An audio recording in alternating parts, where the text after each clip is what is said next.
Ethan perched on the edge of his hospital bed, the sterile smell of disinfectants thick in the air, mingling with the faint scent of old coffee from the nurse's station down the hall. He tried to breathe through his bruised ribs, each inhale a reminder of how close he'd come to death on that rainy, treacherous night. The memory of metal crunching and glass shattering played endlessly in his mind, just as real as the rhythmic beep of the monitor tracking his pulse. He blinked slowly, focusing on the swirling pattern of specks on the dull ceiling tiles. Before his accident, Ethan had been redeployed stateside after a grueling tour overseas.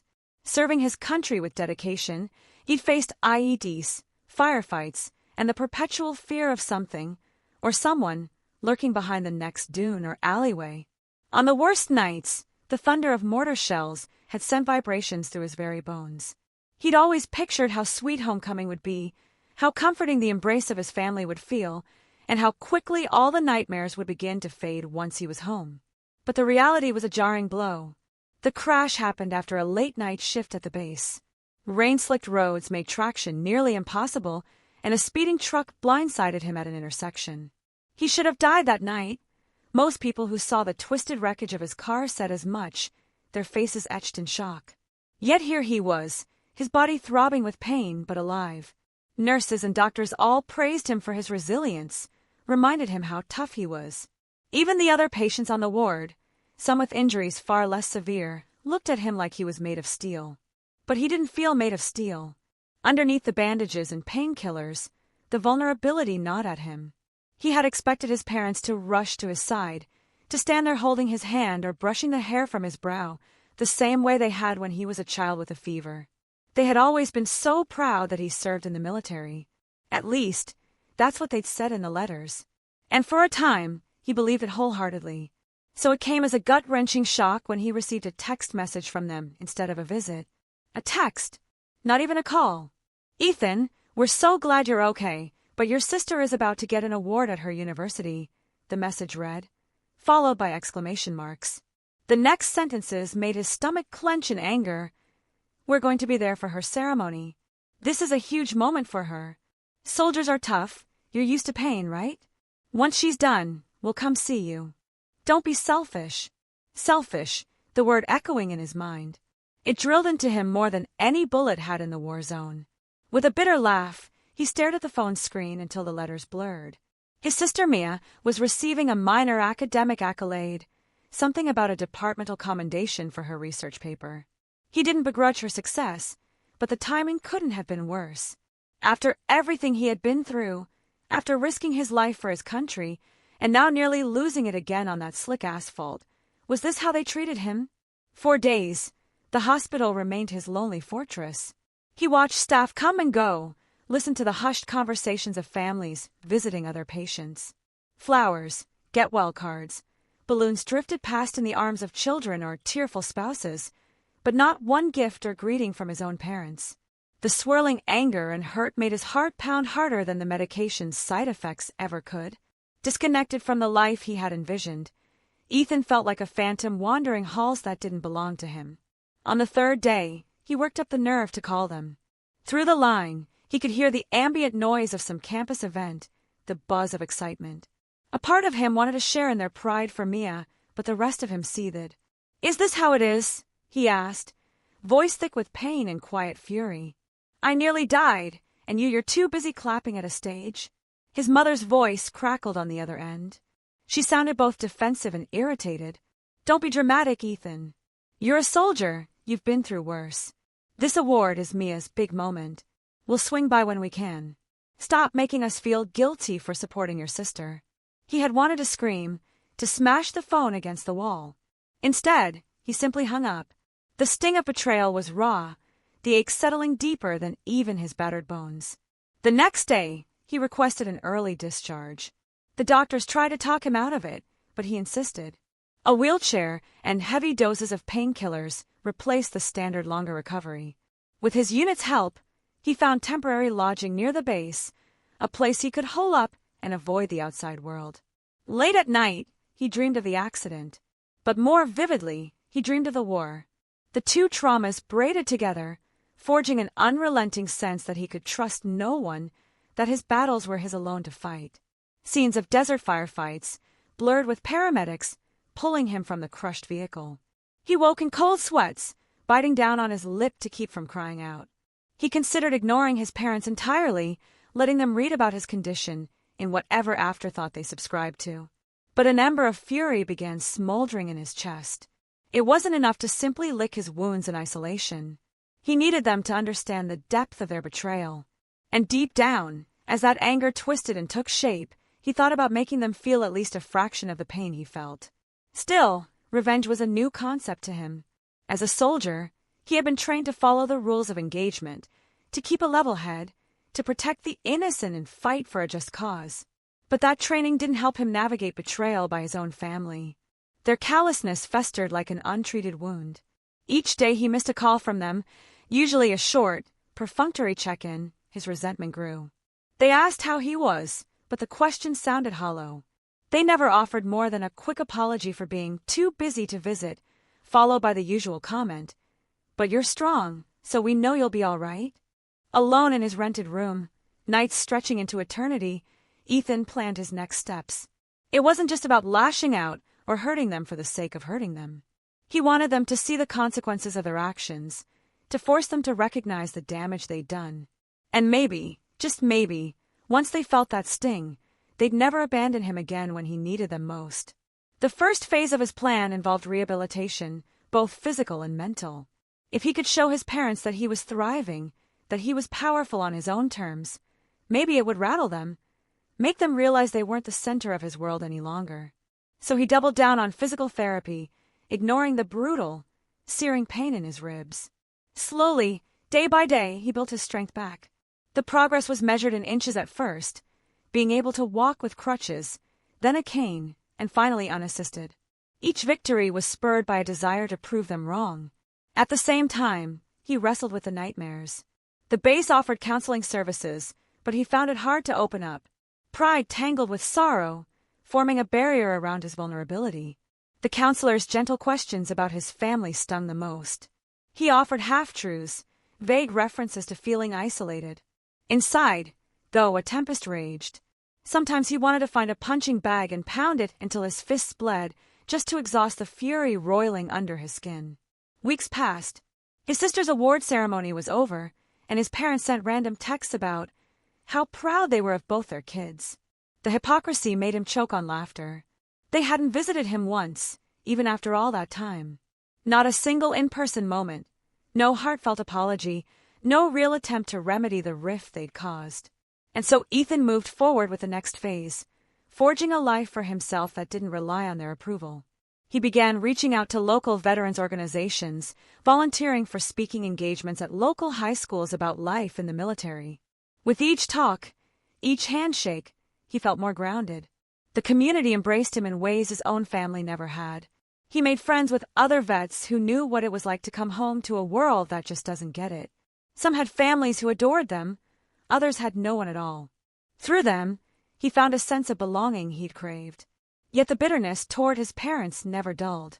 It sharpened each time he saw a father proudly hug his son at one of those events, or a mother hold her daughter with tearful eyes, saying how grateful she was for her safety. He couldn't run from it. He had been robbed of that simple comfort. And so the plan for retribution, for some kind of payback that would make them realize their cruelty, continued to simmer in his mind. But how do you exact vengeance on your own flesh and blood without destroying yourself in the process? That question stayed with Ethan day and night, as persistent as the scar on his forehead from the crash. He knew he had to be clever, that straightforward confrontation wouldn't do much good. They'd just dismiss it as more drama, or label him as needy. He had to show them his strength, while also holding a mirror to their neglect. With that in mind, Ethan started doing what he did best, gathering intel. He combed through social media, found out about upcoming family gatherings, distant relatives' weddings, birthday parties, and all the usual excuses for the family to come together. He discovered that Mia was working on a major research project and would be presenting at a national conference soon. His parents were likely to attend that event to show their unconditional support for her. The irony wasn't lost on him. Ethan kept to himself when they tried to call, letting their voicemails pile up. In them, he could sense a trace of annoyance that he wasn't answering as often. Sometimes, in the background, he'd hear Mia's voice, cheerful and confident, occasionally calling out something about her achievements.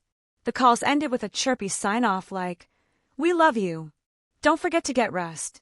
Soldiers need rest too, haha," as though the entire fiasco in the hospital was just a mild inconvenience for him, easily shrugged off. But Ethan refused to yield. With the discipline hammered into him by military life, he steeled himself for what was to come. He was going to make them feel.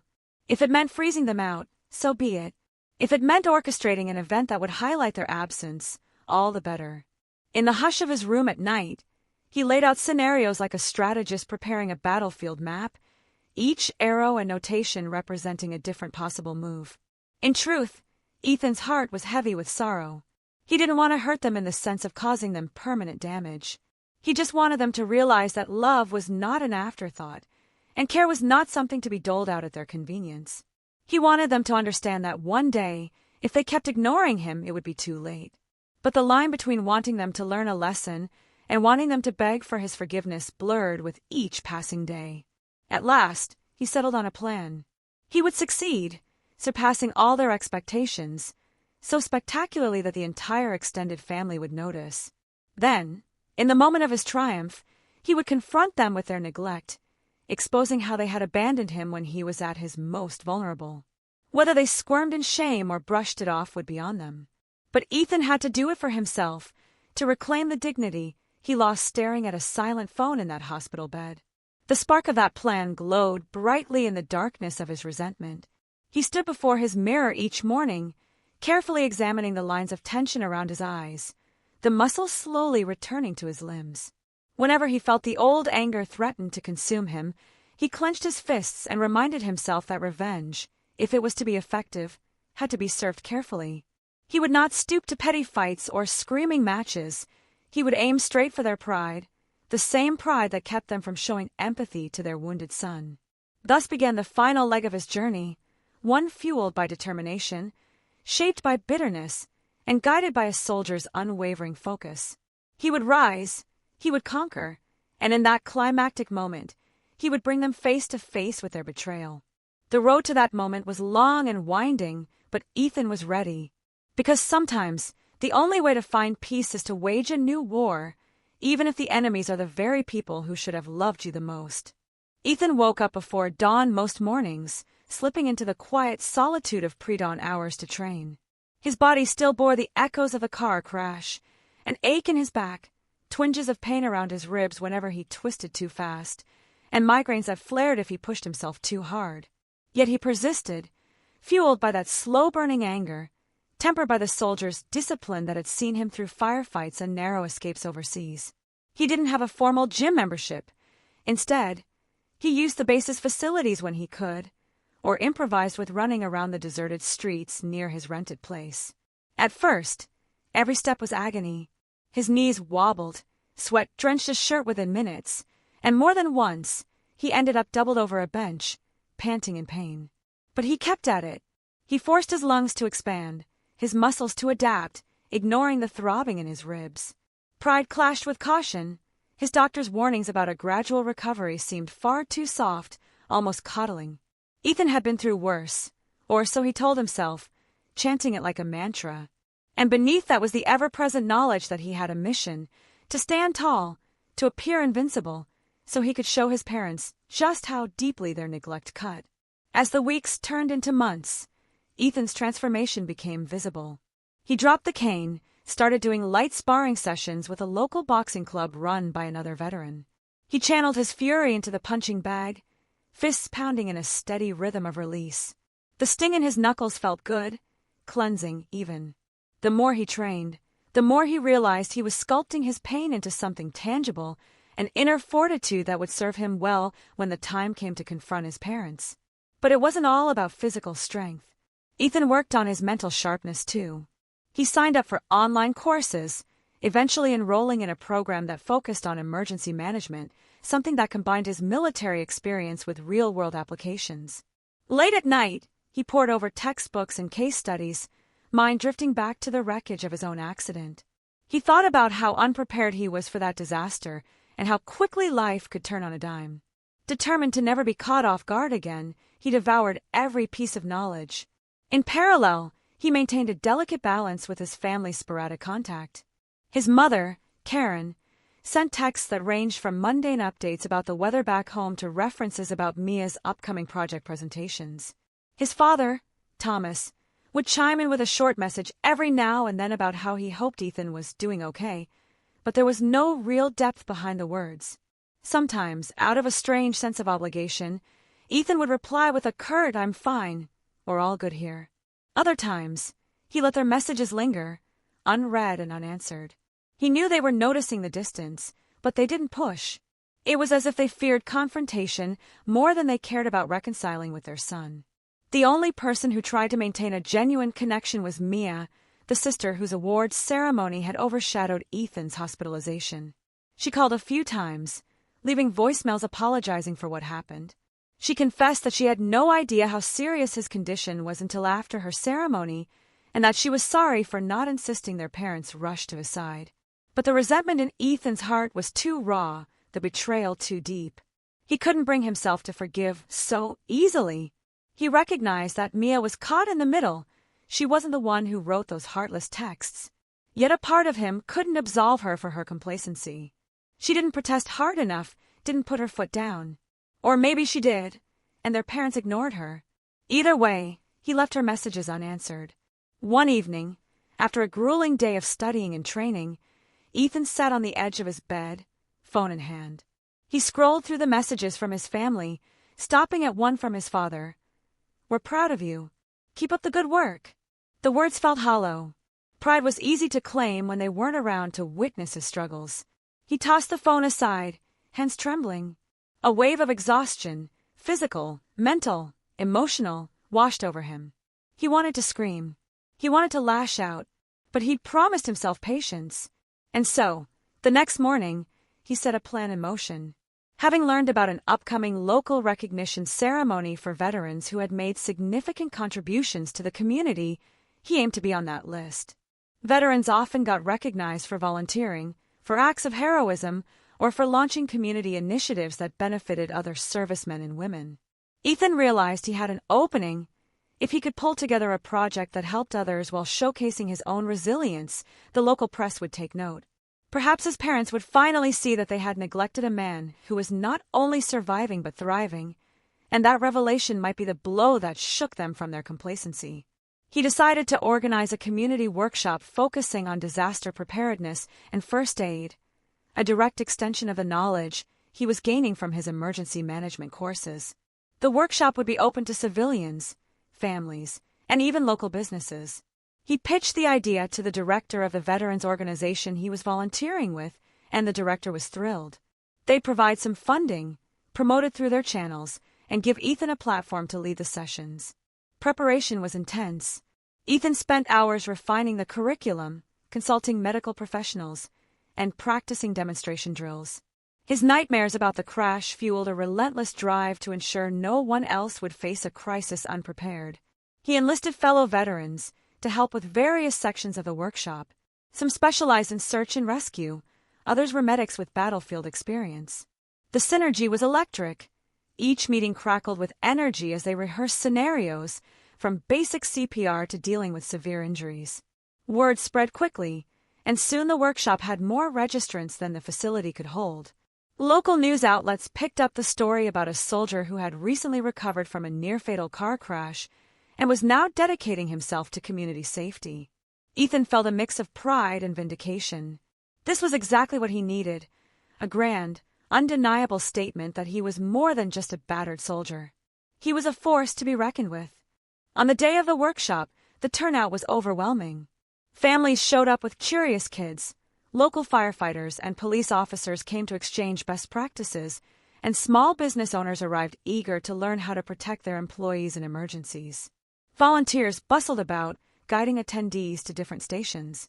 Ethan, wearing a simple black t-shirt that revealed the faint scars on his arms, stood at the front, microphone in hand, demonstrating how to apply a tourniquet properly. Cameras flashed, reporters took notes, and a hush fell over the crowd as he recounted how quick thinking and first aid skills had saved him after his crash. Amid the applause that erupted at the end of the demonstration, Ethan spotted a figure at the back of the room, his father. Thomas stood there, awkward and uncertain, as if he'd wandered into the wrong building. By his side was Ethan's mother, Karen, her hands clasped so tightly the knuckles went white. They had come unannounced. Perhaps the local news coverage or a social media post caught their attention.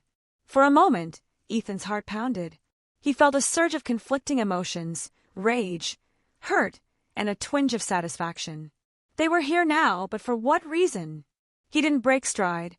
If anything, he straightened his posture, continuing his demonstration without missing a beat. Murmurs passed through the crowd as people realized the family drama unfolding in the background. Ethan concluded his segment with a curt nod, and the crowd erupted in applause. He handed the microphone to one of his fellow organizers and headed to the back, weaving through the throng to confront his parents. They stood stiffly, eyes flicking around as though afraid of public humiliation. Karen spoke first, her voice trembling. "We saw the flyer, then we read about it in the local paper. We wanted to see you in action, to show support." Ethan folded his arms, chest still heaving from the adrenaline. Support. His tone carried the weight of 1,000 unanswered phone calls and neglected hospital days. "What does that even mean to you now?" Thomas cleared his throat. "Son, we're proud of what you're doing here. Truly. We should have come sooner, we know that. We've just been so caught up," Karen began, tears brimming in her eyes. "Your sister, her projects, and, well, we thought you were handling everything." The moment was surreal. Months of pent-up rage threatened to boil over, but Ethan maintained composure. This was his stage, his victory. "You thought I was handling it?" he echoed, his voice as cold as the steel used to brace his broken bones. "I was alone in a hospital bed, and not one of you showed up." An uneasy silence enveloped them. Around them, attendees continued exploring the workshop stations, but a few curious onlookers cast glances at the tense tableau. Karen tried to place a hand on Ethan's arm, but he took a step back. He refused to let them off easy. "I'm sorry," she whispered, her voice breaking. "We really are. We didn't mean to ignore your suffering. Your sister's ceremony was so important, and we thought you'd understand that you were always so strong, a soldier." Ethan cut her off. "Strength isn't invincibility, Mom. And it doesn't excuse you from basic compassion." His father winced at the harshness in his son's voice. "We can't change the past. But we're here now," Thomas said, desperation leaking into his tone. "We want to make it up to you." Ethan's jaw tightened. He glanced at the workshop, at the people who had shown up to help or to learn. These strangers had offered him more support in his darkest hours than his own parents. "I don't know if you can make it up to me," he said, voice steady.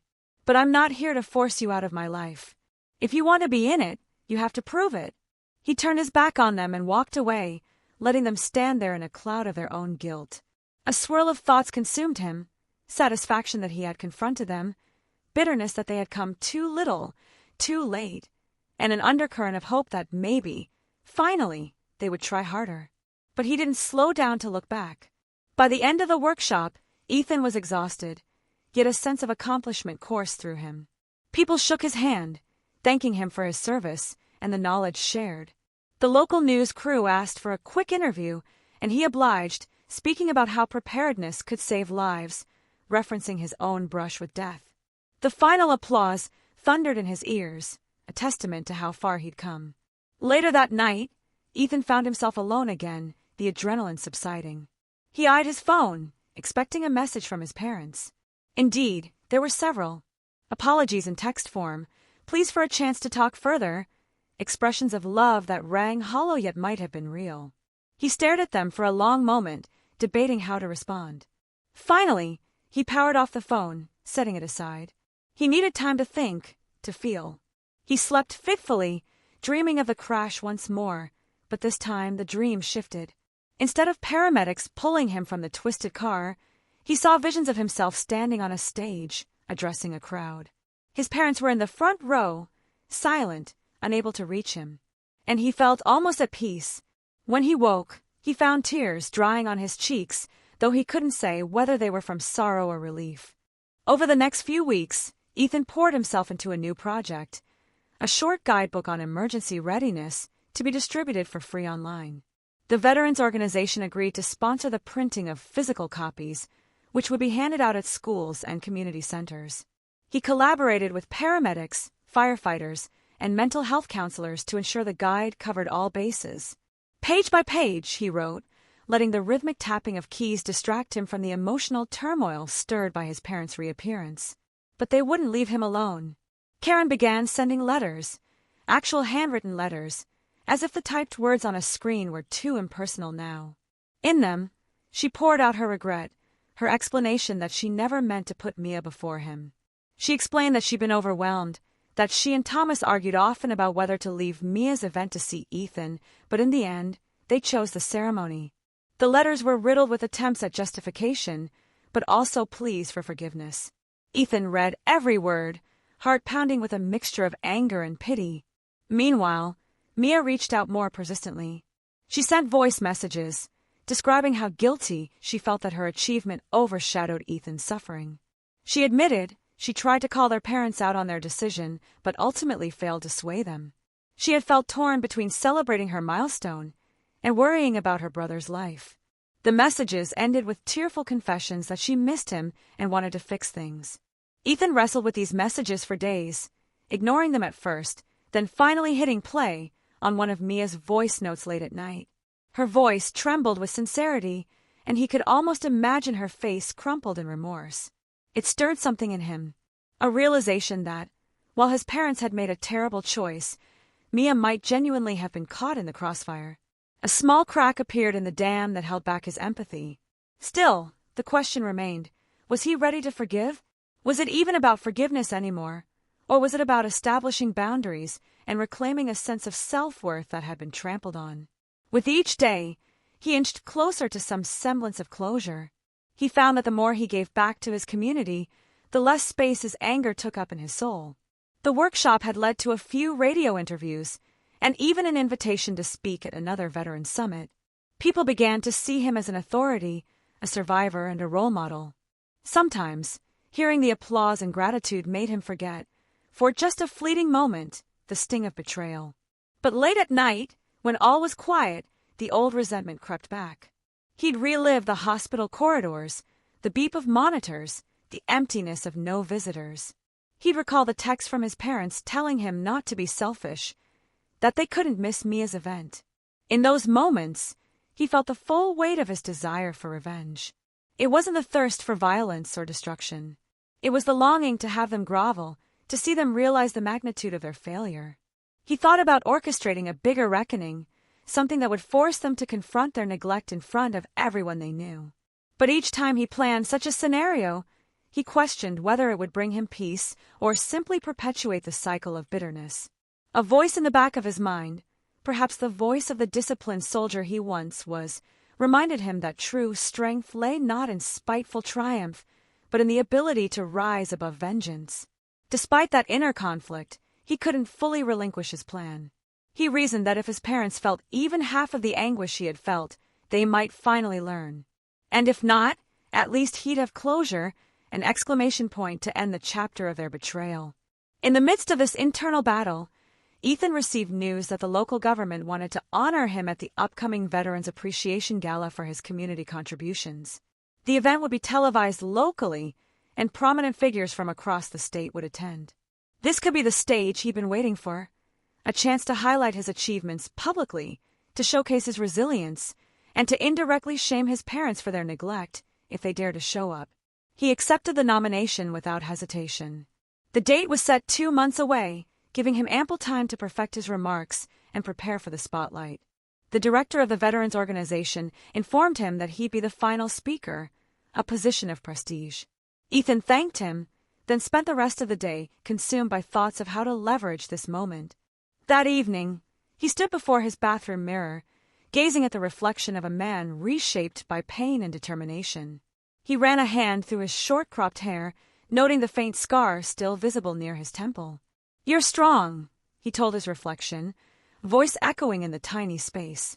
"You survived a war, you survived a crash, and now you're going to survive this family mess too." As the gala approached, invitations were sent out far and wide. Everyone in the veterans community, local officials, the media, And yes, Ethan's parents all received a formal invite.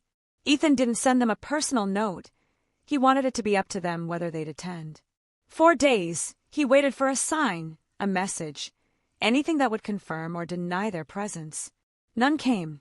Mia, however, texted him, "I got the invitation. I'm coming. I need to see you." He replied with a simple, "Okay. It's important. See you there." In the quiet intervals between planning sessions, Ethan's mind oscillated between the speech he'd give if his parents showed up and the speech he'd give if they didn't. Both versions had an undercurrent of bitterness, yet he also wove in messages of growth, resilience, and the power of community.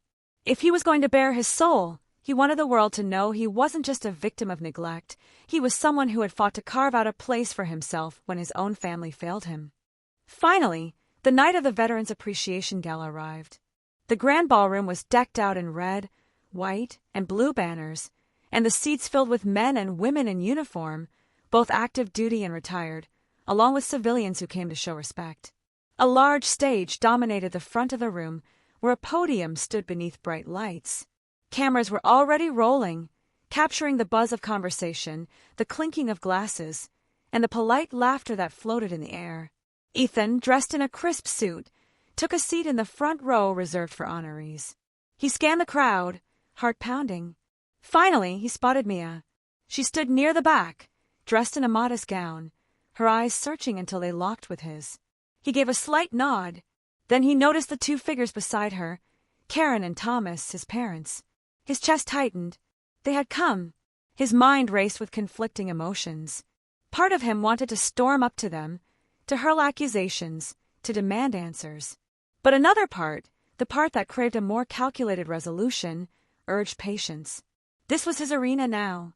Let them see everything he'd accomplished, the respect he'd earned from a community that valued him more than they seemed to.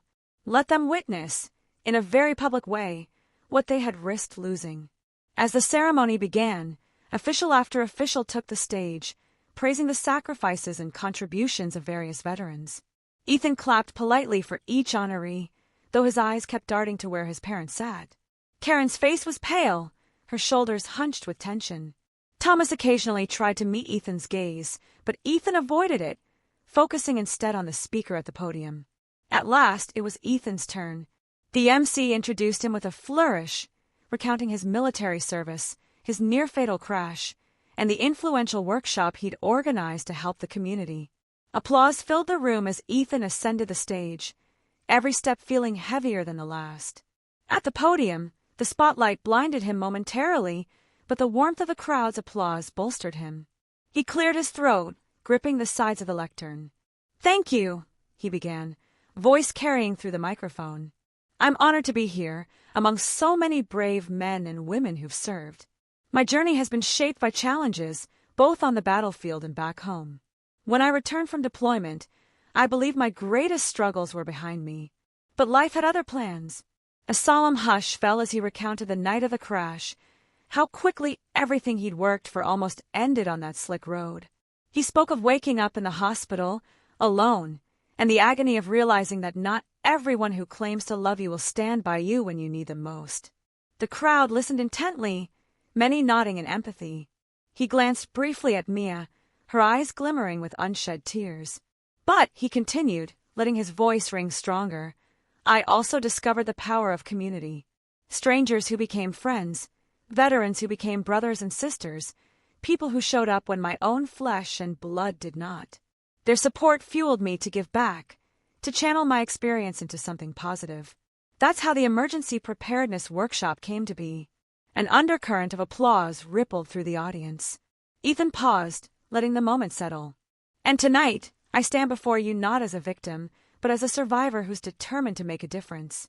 To everyone who has been abandoned or overlooked, know this: you can rebuild. You can reclaim your strength. You can find a family in those who truly care." His gaze finally swept to his parents. He locked eyes with Karen and Thomas, the tension palpable even across the room. "We all have a choice, to either let betrayal define us or to rise above it.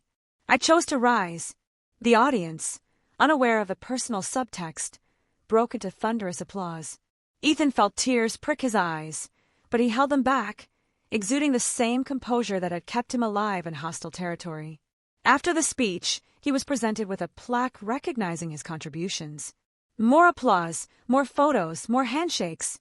He smiled for the cameras, though his heart drummed with anxious anticipation of what would come next. Once the formalities ended, the crowd began to disperse into mingling groups. The moment had arrived. Mia approached first, tears streaking her cheeks. "Ethan, that was beautiful," she whispered, voice trembling. "I'm so sorry for everything." Ethan nodded, swallowing hard. "Thank you for being here," he replied softly. "For not running away." Before Mia could respond, Karen and Thomas joined them, looking small and unsure. Karen attempted a shaky smile. "You were extraordinary up there," she said. Ethan squared his shoulders, his voice dropping to a more personal volume. "I meant every word. I was alone when I needed you most." Thomas rubbed the back of his neck, eyes flicking between his wife and son. I know we failed you," he said, voice unsteady. "There's no excuse." Karen's eyes welled with tears. "We love you, Ethan. We do. We didn't realize how much you were hurting. We were blinded by our own assumptions." Ethan closed his eyes briefly. He felt the weight of the plaque in his hand, a symbol of his triumph. Love isn't about words. It's about showing up. Mia placed a gentle hand on his arm. "Ethan, please, don't shut us out forever. Let us prove we can do better." A long silence passed. The banquet hall buzzed around them, but they stood in their own pocket of tension and hope. Finally, Ethan exhaled. "I'm not going to pretend everything is fine. I'm not going to sweep what you did under the rug. You need to earn back my trust." Thomas nodded, tears bright in his eyes. "We will, son. Whatever it takes." Ethan pursed his lips. "Good. Then let's start by having an honest conversation, somewhere that isn't so crowded." He glanced around at the throngs of people glancing their way, the cameras still rolling in some corners. Karen dabbed at her eyes with a tissue. "Of course, we can go anywhere you want." He stepped back, letting them feel the physical distance as a representation of the emotional gap that still lay between them. "I'm going to greet some of the other veterans here," he said evenly. "After that, we can find a quieter place to talk." They nodded, relief mingled with apprehension on their faces. Mia gave him a small, hopeful smile before they stepped away, navigating toward an empty corner to wait. Ethan watched them go, his heartbeat hammering with unresolved tension. This was the moment he'd yearned for, finally holding them accountable. Yet now that it was here, the victory felt complicated. He knew forging a relationship again would require painful honesty on all sides. That night, after the gala ended, they found a quiet lounge in the hotel hosting the event. Over subdued lighting and hushed conversations of the few stragglers left, Ethan laid it all out. His rage, his loneliness, his utter disbelief that they could abandon him in a hospital bed. He mentioned the nightmares, the therapy sessions he attended alone, and the haunting feeling that his own parents saw him as secondary to a trivial ceremony. Karen cried, Thomas held her, and Mia apologized repeatedly. They didn't make excuses this time. They listened, absorbing the full impact of their son's anguish. In turn, Ethan listened as they confessed their ignorance, their flawed assumptions, and the regret that now consumed them. The conversation stretched late into the night, tears mingled with fragments of laughter as they recounted old memories. It was not a magic fix. The trust wasn't instantly restored, but it was a start, a chance at rebuilding something, if not the same as before, then perhaps stronger in its vulnerability. As the first hints of dawn glowed in the sky, they parted ways with promises to continue the dialogue, to visit him soon, to actually show up instead of just sending texts. Ethan returned to his rented place that morning with a head full of swirling emotions, yet a heart that felt marginally lighter. For the first time in a long while, he believed healing might be possible. He wasn't naive. There was still a road ahead where he'd have to see if his parents' remorse truly translated into changed behavior. But at least now, he wasn't trapped in the limbo of unanswered questions. Over the following weeks, they did visit. Karen and Thomas drove out, helping Ethan pack up a small rental as he prepared to move closer to the city for better job prospects. Mia pitched in, helping organize his notes for the next workshop he planned. And while every interaction felt tinged with the memory of past hurt, Ethan found himself allowing small gestures of reconciliation. A hug here, a shared story there. The tension between them eased with each honest conversation about the pain they had inflicted. Meanwhile, Ethan continued his volunteer work, finishing his guidebook and speaking at events to promote community preparedness. His renown grew, and he sometimes felt guilty for deriving satisfaction from that recognition, knowing it was a direct reaction to how his parents had dismissed him. But the guilt was overshadowed by a sense of purpose. He was making a difference, saving lives in his own way. That was bigger than any vendetta. As time wore on, the question of forgiveness surfaced more and more. Did he forgive them? Could he? Or was he simply moving on while carrying the scars? One evening, after a long day of setting up a new workshop, he found himself in front of his computer, drafting an email to his parents. He typed and retyped the words, struggling to articulate the tangled mass of emotions. Finally, he settled on simplicity. "I'm still hurt, but I'm trying to heal. I appreciate your efforts to be here now. If you keep showing up, maybe one day I can fully forgive you." He hit send, heart thumping. A part of him was terrified of letting go of his anger, because that anger had been his armor. But letting down his guard didn't mean leaving himself defenseless. It meant trusting in his own strength and in the possibility that people can change if they truly want to. The next day, he got a reply from Karen. "We understand and we're here. We won't give up on you, even if it takes the rest of our lives to make amends. We love you." Reading those words, Ethan felt a cautious warmth spread through his chest. Love, in action rather than mere words, could mend what was broken. It wouldn't be quick or easy, but it could happen. He began to see that the best revenge might not be vengeance after all, but living well and giving his parents the chance to learn from their grievous mistake. One morning, after a final run through his new neighborhood, Ethan paused on a small bridge overlooking a creek, the water flowing steadily below. The day was bright, the sky a clear expanse of promise. He took a deep breath, feeling his ribs expand painlessly, a testament to his recovery, both inside and out. In that moment, he decided he would move forward. His plan for revenge had transformed into a path toward rebuilding, not out of weakness, but because it took more courage to heal than to hate. Let the world see that a soldier's heart, while scarred, could still find room for compassion. And if his parents failed him again, he'd survive that too. But for now, hope was on the horizon, and for the first time since the crash, Ethan felt a genuine glimmer of peace. In the months that followed, Ethan's life settled into a new rhythm, a balance between personal ambition, community work, and tentative family reconciliation. He took a job with a local emergency management agency, putting his hard-earned knowledge to practical use. Day by day, he helped coordinate disaster plans for schools, hospitals, and businesses, ensuring that if any crisis struck, people would be as prepared as possible. It felt rewarding, almost like a continuation of his mission in the service, but now within civilian borders. His connection with local veterans groups grew stronger. He started hosting bi-weekly workshops that expanded beyond basic first aid to include mental health support, drawing on licensed counselors and his own experiences with trauma. Word spread about these sessions, attracting not just veterans but also civilians who had faced personal hardships, accidents, assaults, losses. It warmed Ethan's heart to see people opening up, offering mutual support, and learning that resilience was a skill that could be nurtured. All the while, he kept up cautious communication with his parents. True to their word, Karen and Thomas made an effort to show up.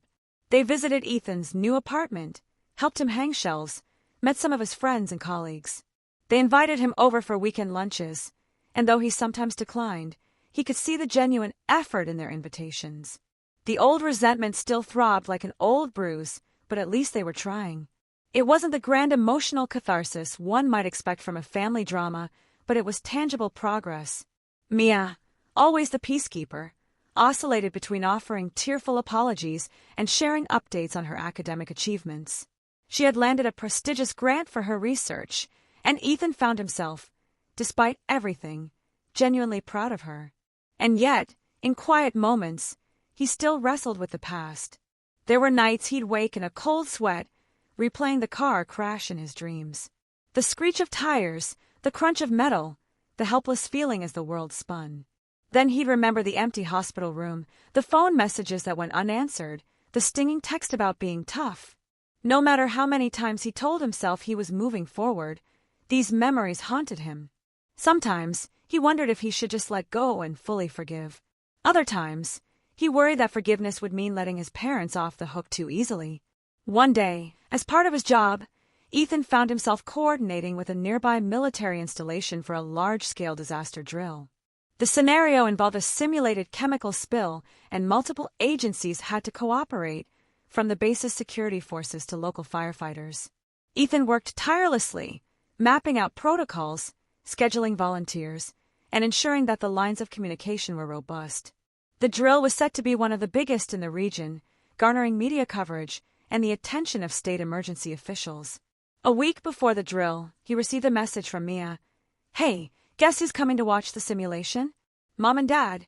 They said they want to see you in action again. Are you okay with that?" Ethan grimaced. He appreciated the heads up, but a spike of anxiety prickled at him. The last time he'd stood in a public spotlight was the Veterans Appreciation Gala, where he'd confronted them indirectly. Now, the idea of them being in the audience once more brought back the swirl of emotions: pride, apprehension, anger, and a flicker of hope. He typed back, "If they're coming just to spectate and not cause drama, it's fine. But please make sure they know this is a serious simulation. I won't have time for long conversations." Mia's reply popped up almost instantly. "I understand. They just want to support you. I think it's part of their effort to be there for you in ways they weren't before." Ethan sighed, staring at the phone screen. "Thanks, Mia. We'll see how it goes." On the morning of the drill, the sun rose over a sprawling field next to the military base. Temporary signage directed participants where to park, while emergency vehicles lined up in neat rows. The air buzzed with anticipation. Dressed in a reflective vest and holding a clipboard, Ethan supervised last-minute preparations, checking that each station had the necessary supplies and safety measures in place. Media trucks arrived, reporters setting up their cameras, eager to capture the large-scale operation. Karen and Thomas arrived shortly after Mia, lingering at the edge of the field. Ethan caught glimpses of them exchanging nervous smiles, waving tentatively in his direction. He returned a brief nod before diving back into organizing the squads. This was his domain, his responsibility, and he couldn't afford to be distracted by personal drama. As the drill commenced, alarms blared, simulating an emergency alert. Hazmat teams moved in, setting up decontamination showers, while military police coordinated with local law enforcement to secure the perimeter.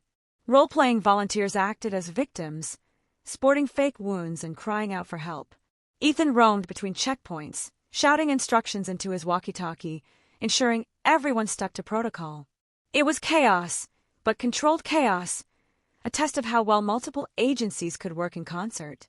At one point, Ethan found himself near the spectators' area, explaining the drill to a small group of onlookers, including some local government officials. That was when he noticed Karen, Thomas, and Mia standing close by, watching him intently. Karen had tears in her eyes, though she was smiling. It hit Ethan that they were seeing him not as a wounded victim in a hospital bed, but as a capable leader orchestrating a complex operation. A surge of conflicted pride swelled in his chest. The drill culminated in a simulated evacuation and decontamination of the affected region. Sirens wailed, and volunteers were ushered through tents where hoses sprayed water meant to wash off hypothetical chemicals. The exercise tested everything from first responder coordination to radio communication. Once the scenario concluded, Ethan led a debriefing session. He stood before a throng of officials, listing the drill successes and areas needing improvement. Cameras flashed, and a local news reporter asked for his take on the event. "This drill proves how vital preparation is," Ethan said, voice resonating with conviction. "We can't prevent every disaster, but we can train ourselves to respond effectively, minimizing damage and saving lives." Applause rippled through the crowd. After wrapping up, Ethan finally found a moment to breathe. He removed his reflective vest, mopping sweat from his brow. Mia, Karen, and Thomas approached, each wearing an expression of awe. "Ethan, that was incredible," Mia gushed, practically bouncing on her toes. I had no idea how extensive these drills could be. Karen nodded, her eyes shining. We're so proud of you. You handled all that chaos like you were born for it. Thomas clasped Ethan's shoulder lightly. You've come a long way, son. For a moment, Ethan felt the sting of old wounds, the memory of being sidelined during his darkest hour. Yet he also felt the warm glow of their presence, the sincerity in their praise. Thanks, he managed, voice thick. I'm glad you could see what I do now. They lingered a while, making small talk, as other participants packed up. Mia asked a million questions about the different phases of the drill, while Karen and Thomas offered to help pick up any trash or lend a hand with any leftover tasks. It was strange, seeing them so eager to assist, like they were trying to compensate for everything they'd failed to do before. And maybe, Ethan mused, that was exactly what they were doing. After packing up, the family took a short drive to a nearby diner, grabbing a late lunch. The conversation was surprisingly light. They joked about Karen's attempt to replicate some of Ethan's more military cooking at home, and Thomas recounted a time he tried to fix the kitchen sink but ended up flooding half the kitchen. Mia teased Ethan about how he'd always been the neat freak of the family, a habit likely reinforced by his years of service. They laughed over silly memories that, for a moment, washed away the tension. When the plates were cleared and coffee cups refilled, Karen's expression grew serious. Ethan, we want you to know that seeing you today, it made us realize even more how much we missed during your recovery. I mean, you're doing these big, important things, and we weren't there to support you from the start. We can't get that time back, but we really hope to be part of your life now. Thomas nodded in agreement, setting down his coffee mug. I'm not sure how else to say it, son, but we messed up. Badly. We keep saying we're sorry because, well, we are. We don't expect you to just forget it, but I hope you can see we're trying to make it right. Ethan swallowed, a tightness forming in his chest. He glanced at Mia, who gave him an encouraging look. Then he cleared his throat. I've noticed the effort. I do appreciate it. I'm still working through my feelings, though. Karen's eyes shone with tears again. We understand. You take all the time you need. We'll keep showing up. Silence settled over the table for a few heartbeats, the weight of unspoken forgiveness hanging in the air. Finally, Ethan mustered a small smile. Okay, I guess let's keep moving forward, one step at a time. They left the diner with a tentative sense of optimism. Outside, the sun was dipping low, painting the sky in hues of orange and gold. Ethan embraced Mia in a tight hug before watching her drive off. Karen and Thomas lingered, hesitant, until Ethan finally opened his arms for a brief embrace as well. It wasn't the bone-crushing hug of old, but it was a start. Thanks for coming, he told them, voice soft. It meant a lot. His parents' eyes glistened as they nodded. They promised to keep in touch, to visit again soon. As Ethan watched their car disappear down the road, he felt a strange, cautious hope bloom within him. The old anger was still there, but it was no longer an all-consuming fire. Perhaps he was learning to let the flames die down, leaving behind the possibility of new growth. In the following weeks, Ethan found his schedule even busier. Offers poured in for him to conduct specialized training sessions, and local schools invited him to speak at assemblies about the importance of emergency readiness. He juggled his new job, volunteer commitments, and the slow rebuilding of family ties. Surprisingly, the more he immersed himself in service to others, the less space there was for bitterness. Yet life has a way of testing newfound peace. One afternoon, while wrapping up a meeting at the emergency management office, Ethan received an urgent phone call from Mia. It's Mom, she gasped, voice high with panic. She fainted at work. They rushed her to the hospital. Dad's on his way there, and I'm heading over now. Ethan's stomach dropped, fear coiling in his gut. Memories of his own hospital ordeal flashed through his mind. Without hesitation, he grabbed his keys and dashed out, heart thudding with worry. During the drive to the hospital, he couldn't help recalling the sense of abandonment he'd felt in his own time of need. Would he do the same to his mother now, hold a grudge and let her suffer alone? The thought of repeating that cycle twisted his insides. He arrived at the hospital to find Mia pacing in the waiting room, eyes red from crying. She rushed to him. They're running tests. Dad's in there with her. They're thinking it might be stress-related, or maybe something with her blood pressure. Ethan wrapped an arm around Mia's shoulders, drawing on the comforting skills he'd learned through his own battles. Let's stay calm. She's in good hands here. Moments later, Thomas emerged from behind the swinging double doors, expression tight with worry but also relief. They're still checking her vitals, he said, voice trembling slightly. But they think she'll be okay. She woke up and asked for both of you. Ethan felt a surge of emotion. I'm here, he said quietly. I'm not going anywhere. When they were allowed in, Karen lay on the hospital bed, eyes fluttering open. She managed a weak smile at the sight of her children and husband. I'm sorry, she murmured, voice hoarse. Didn't mean to scare everyone. Ethan moved closer, taking her hand gently. How are you feeling? He asked, his own voice thick with concern. Tired, dizzy, she admitted. They're doing more tests. Something about my blood pressure and possible anemia. I guess I haven't been taking good care of myself lately. Mia sniffed, wiping tears. Mom, why didn't you tell us you were feeling so run down? Karen gave a feeble shrug. I didn't want to worry you. After everything, I wanted to focus on making things right with Ethan. In that vulnerable moment, Ethan realized how much weight Karen had been carrying, perhaps guilt over her past actions, anxiety over the tenuous relationship with her son, plus the usual stress of life. He felt a pang of empathy, recalling the crushing loneliness of his own hospital stay. Squeezing her hand, he said softly, We're here now. Let's not dwell on the past. We'll help you get through this. Karen's eyes glistened with fresh tears. I'm so sorry, Ethan, for... He shook his head gently, cutting her off. Sure. Let's just focus on your recovery. For the next few days, Ethan and Mia took turns sitting by Karen's bedside, while Thomas handled insurance forms and updates to family members.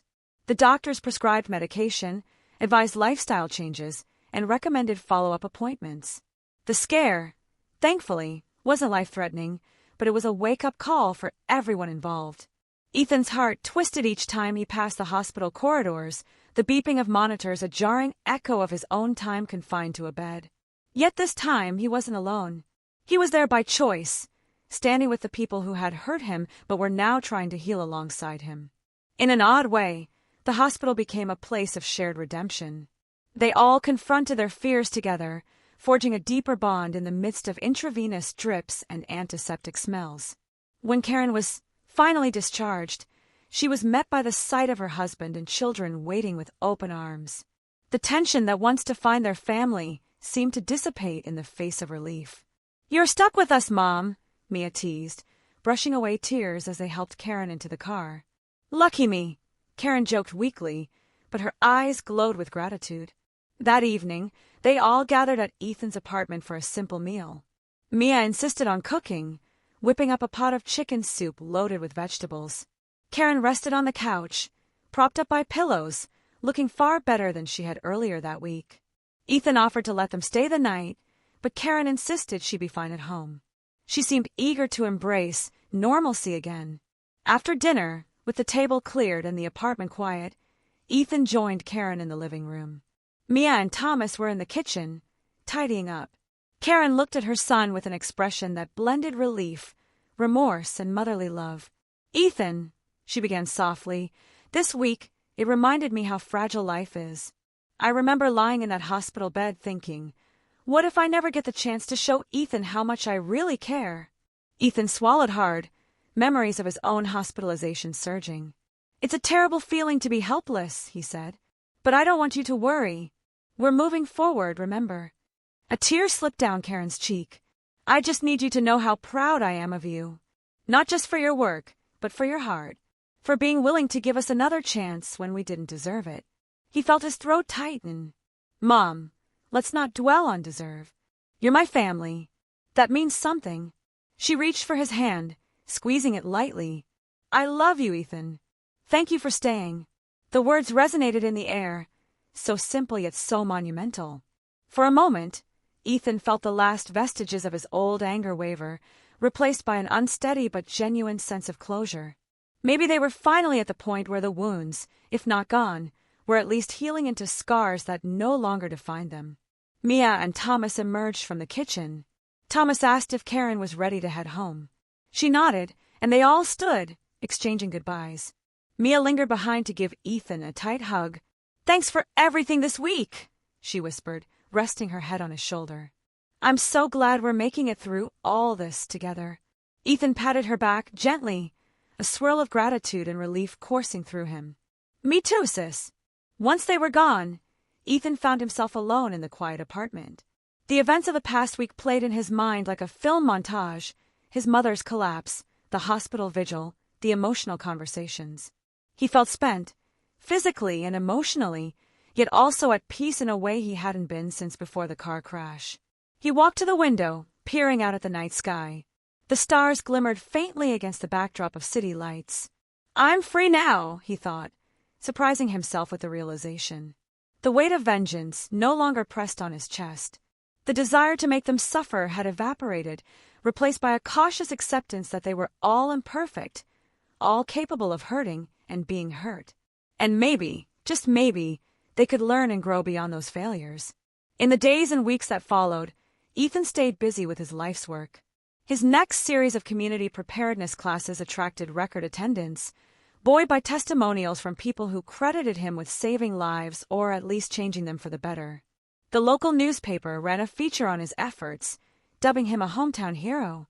Ethan read the article with a mix of pride and humility. He hadn't sought hero status. He just wanted to ensure no one else had to face a crisis alone and unprepared. His parents began to support his endeavors in small, practical ways, handing out flyers, volunteering at events, and sometimes simply sitting in the audience with proud smiles.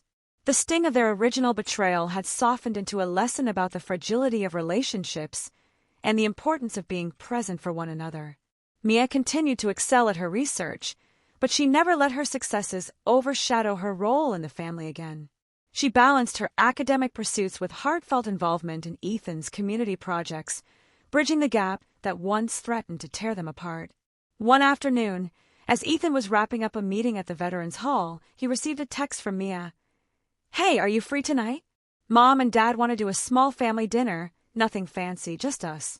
I think they have some news to share." Curiosity piqued, Ethan replied that he'd be there. When he arrived at his parents' home, he found a simple spread on the dining table: roast chicken, mashed potatoes, and a salad. The house smelled of home cooking, and a familiar warmth tugged at his heart. Mia was already there, setting out plates, while Karen poured drinks. Thomas greeted Ethan at the door with a firm handshake and a pat on the back, gestures that felt more genuine than they ever had in the past. Dinner conversation flowed easily.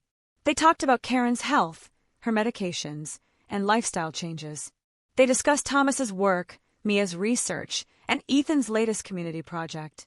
Then midway through the meal, Karen and Thomas exchanged a glance before Karen cleared her throat. "We've been doing a lot of thinking," she said, voice trembling with a mix of nerves and excitement. About how we can give back, not just to make amends with you, Ethan, but to truly contribute to this community that you've shown us how to love." Thomas nodded, picking up the thread. "We decided we want to invest in a community center, something that can host workshops, counseling sessions, maybe even after-school programs. We've been talking to the city council and looking at grants, and it seems feasible. It's in the early stages, but we're committed." Ethan stared at them, surprise rendering him momentarily speechless. Mia grinned, obviously in on the secret. Finally, Ethan found his voice. You want to fund a community center?" Karen nodded, tears brimming in her eyes. "We've seen how you've changed lives, how your programs need more space, more resources. We have some savings and connections, and we want to use them for something meaningful." Mia reached for Ethan's arm. "They want you to help plan it, to be one of the directors once it's built." Ethan felt a lump in his throat. Images of a welcoming space filled his mind: rooms for first aid training, areas for mental health support, offices for coordinating relief efforts.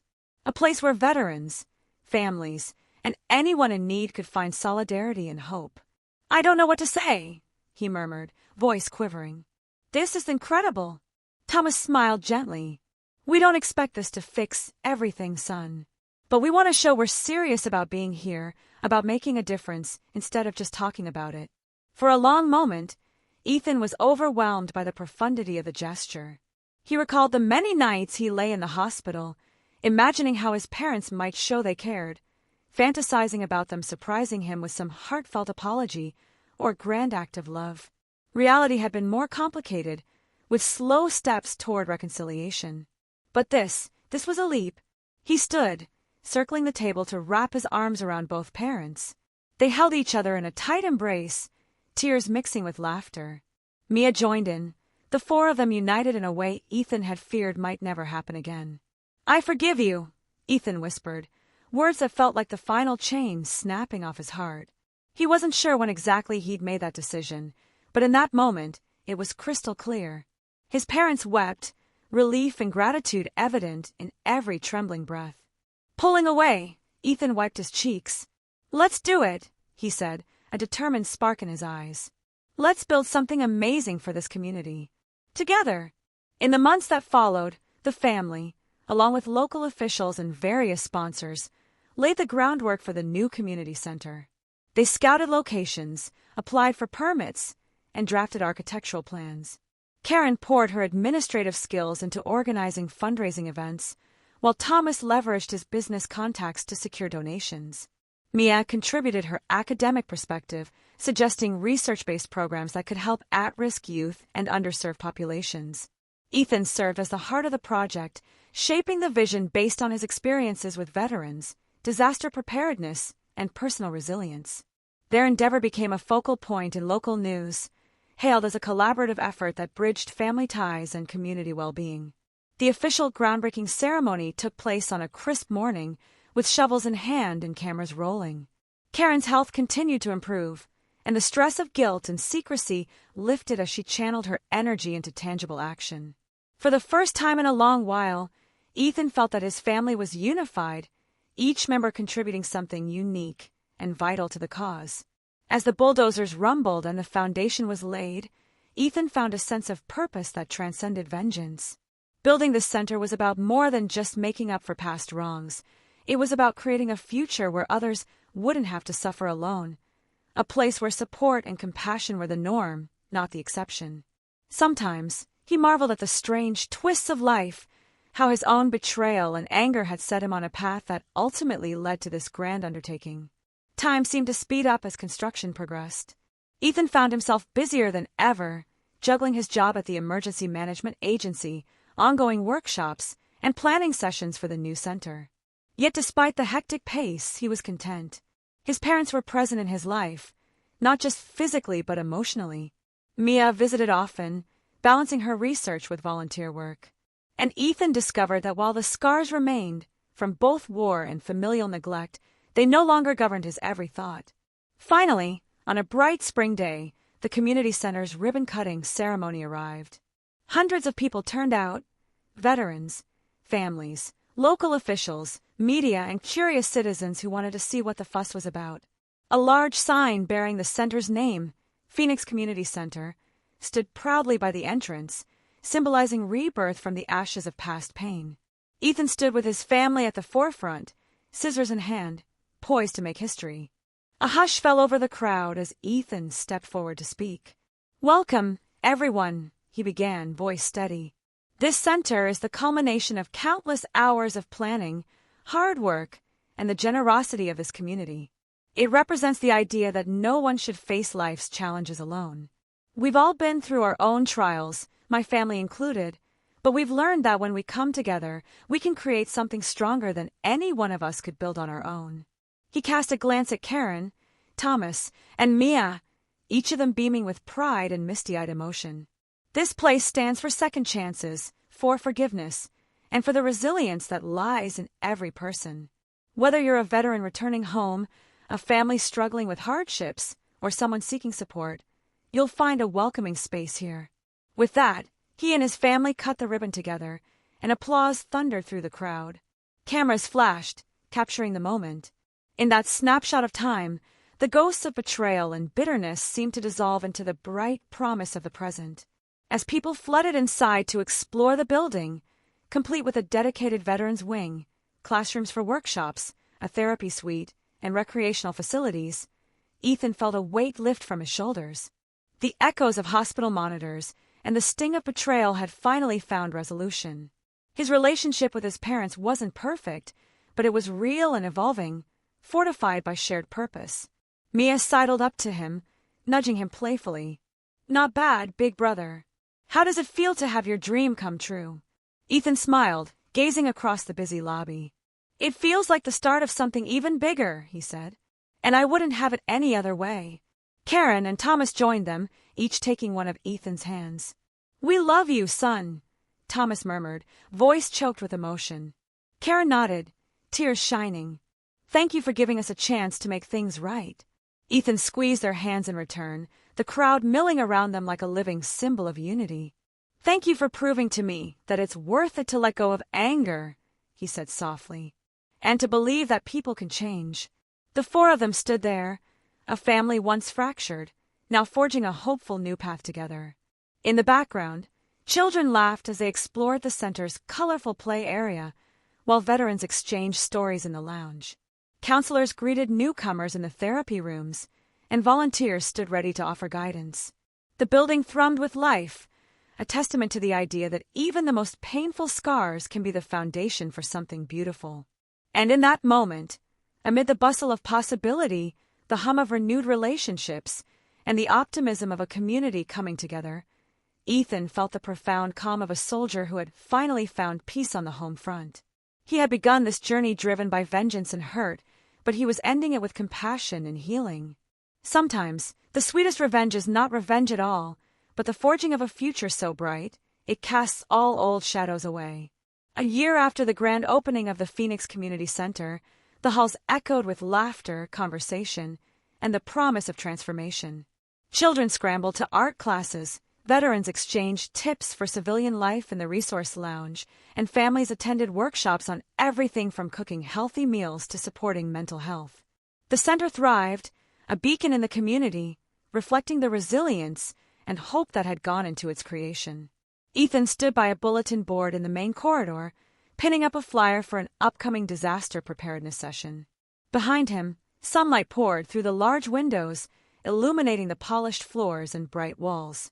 Every corner showcased success stories, a collage of photos from community events, letters of thanks, and newspaper clippings celebrating the center's impact. He felt a gentle tap on his shoulder. Turning, he found Karen with a small container in her hands. "I brought you lunch," she said, her smile warm and unforced. The lines of worry that once creased her forehead had softened, replaced by the calm that came from purpose and renewed family bonds. "I appreciate it, Mom," Ethan replied, accepting the container. His father, Thomas, soon joined them, holding a stack of pamphlets about financial management classes he'd started running for local families. "I'm going to put these up by the entrance," he said, grinning. "People are really getting interested in learning how to budget and invest wisely." Ethan nodded, pride swelling. He could still recall the sting of their betrayal, but it was now distant, overshadowed by the kindness and dedication they demonstrated daily. They weren't perfect, nor was he, but they strove to be better together. Mia appeared from around the corner, clipboard in hand, hair pinned up in a messy bun. "I've just wrapped a meeting with the new youth tutoring volunteers," she announced, excited. "We're expanding the after-school program by another 2 days." Karen clapped her hands together. "That's wonderful news." They all exchanged a smile, four individuals once fragmented by misunderstanding and neglect, now united by a shared mission. Around them, the hum of activity carried on, a living testament to the transformation that can happen when anger yields to understanding, when bitterness gives way to empathy, and when a soldier's hurt finds healing in service to others. Ethan gazed around the lobby, eyes shining with gratitude. He remembered lying in a hospital bed, feeling cast aside. He remembered the rage that had once consumed him, propelling him to plot revenge. In the end, the real victory wasn't in making his parents suffer, it was in building something that transcended all their past failings. "Ready for the next big project?" Mia teased, nudging Ethan with her elbow. "I heard a rumor you're planning a regional emergency preparedness fair." Ethan chuckled, setting a hand on her shoulder. "You know me, always planning for the worst to bring out the best in people." "Count us in," Karen said gently, and Thomas nodded with a grin. As they stood there, beneath the high ceilings of a center that brimmed with second chances, Ethan felt a wave of peace unlike any he'd known before. He had walked through war, through personal despair, through the sting of betrayal and emerged with a profound certainty that hope and redemption were possible. Not just for him, but for anyone willing to face the darkness and choose the light. Standing tall in the Phoenix Community Center, Ethan and his family had come full circle, proving that even the deepest wounds could heal, and that sometimes the happiest endings come when you find the strength to embrace forgiveness, both for others and for yourself.